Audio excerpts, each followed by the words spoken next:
दर्शनामुळे की ह्या सगळ्या गोष्टींमुळे की ॲस्ट्रॉलॉजी मधल्या काही गोष्टी चेंजेस आणि या सगळ्यांमुळे? मी खरं सांगू तर मी रोज नवीन रिसर्च करत असते. Okay. मी रोज येणाऱ्या क्लायंटच्या प्रॉब्लेममधनं नवीन काही गोष्टी शिकत असते आणि मी त्याच्यावर काम करत असते. आणि आजपर्यंत गेले 25 वर्ष झाले मी माझ्या मुलीचं नाव 3दा बदललंय. हो.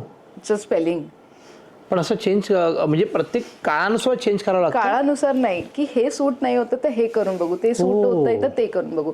म्हणजे माझा जो रिसर्च आहे तो मी आजही नाही थांबवलाय. त्यामुळे जिथे ज्या क्लायंटची सिच्युएशन्स प्रमाणे गरज असते तिथे मी करते. मी माझ्या पर्सनल लाईफमध्ये आणि माझ्या फ्रेंड्स आणि फॅमिलीवर सगळे रेमेडीज पहिले करते. आता तुम्ही रिसेंटली बघितलं असेल, सेम ड्रेस होता माझा. कोल्हापूरच्या मंदिरात मी गेले. माझ्याकडे कोल्हापूरमध्ये खूप क्लायंट्स होते दिवसभरात आणि मला थोडासा वेळ मधला हाफ एन आवर मिळाला आणि मी महालक्ष्मीच्या दर्शनाला पोचले. आता तिथे मी एक छोटंसं